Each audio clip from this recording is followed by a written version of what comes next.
নমস্কার বন্ধুরা, নিউজ চ্যানেলে আপনাদের সবাইকে স্বাগত। আইপিএল শুরু হতে আর বেশি দিন বাকি নেই, মাত্র এক মাস বাকি রয়েছে। তার মধ্যে যে কেকেআর ম্যানেজমেন্ট একেবারে বড় চিন্তিত, কারণ তাদের বোলিং অ্যাটাকে একেবারে ধার কমছে।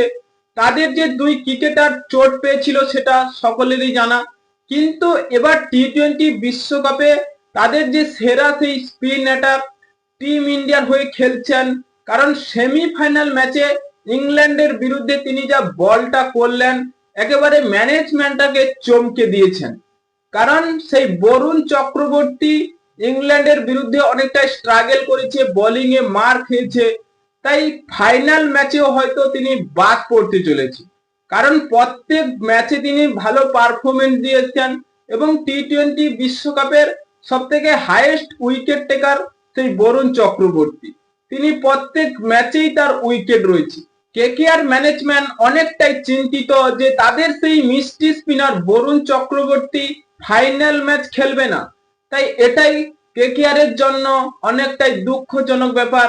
এবং তাদের যে বোলিং অ্যাটাকে ধার কমছে, কিন্তু ব্যাটিং এ যদি আমরা দেখি কেকেআর এর একেবারে কোনো সন্দেহ নেই। সেই বিদেশি ফিন অ্যালিন, টিম শেফার্ড একেবারে ধামাকাদার ব্যাটিং করে যাচ্ছে। ইডেনেও তারা দেখিয়ে দিলেন সেই সেমিফাইনাল ম্যাচে যে আমরা তৈরি কেকেআর আইপিএল খেলার জন্য। সেই ঘরের মাঠে ঘরকে এবার পরিচয় দিতে চলেছে কেকেআর এর দুই ক্রিকেটার। হ্যাঁ বন্ধুরা, আইপিএল 2026-এ বা তাদের যে আইপিএল এর স্ট্র্যাটেজি রুলটা রয়েছে, সেখানে 4জন বিদেশি ক্রিকেটার খেলবে, অতিরিক্ত কোনো বিদেশি তো চলবে না।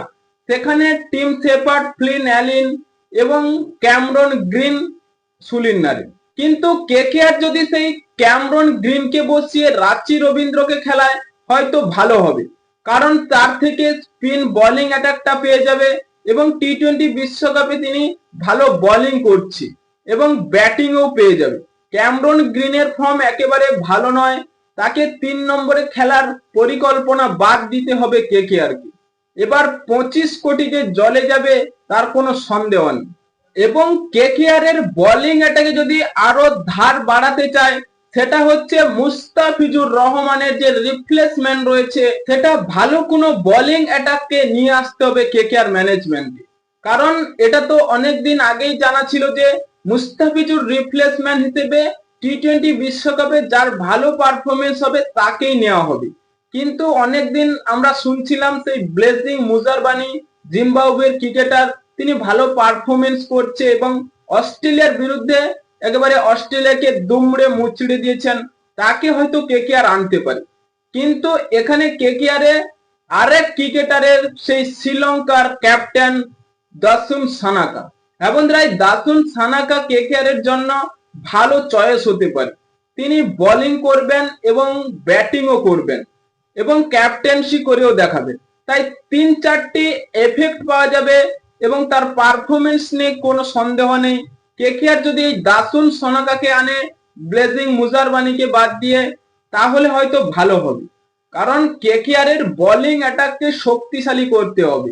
সেই দুইজন ক্রিকেটার তারা চোট পেয়ে রয়েছে, মাতিসা পাতিরানা এবং হাসিদ রানা তাদের মূল অস্ত্র ছিল। কিন্তু কেকেআর সেই মাতিসা পাতিরানা এবং হাসিদ রানার বিকল্প হিসেবে যে ভাবছিল, সেই আমাদের রয়েছে উমরান মালিক। সেই উমরান মালিক একেবারে ঘরোয়া ক্রিকেটে ভালো পারফরমেন্স নেই এবং তিনি যে গতির সম্মুখে ওয়াইড দিয়ে যাচ্ছে, তাই এভাবে কেকেআর ভরসা করতে পারবে না উমরান মালিকের ওপর। যাই হোক, কেকেআর কে ভালো পারফরমেন্স করতে হবে এবং ভালো বোলিং অ্যাটাক খুঁজতে হবে।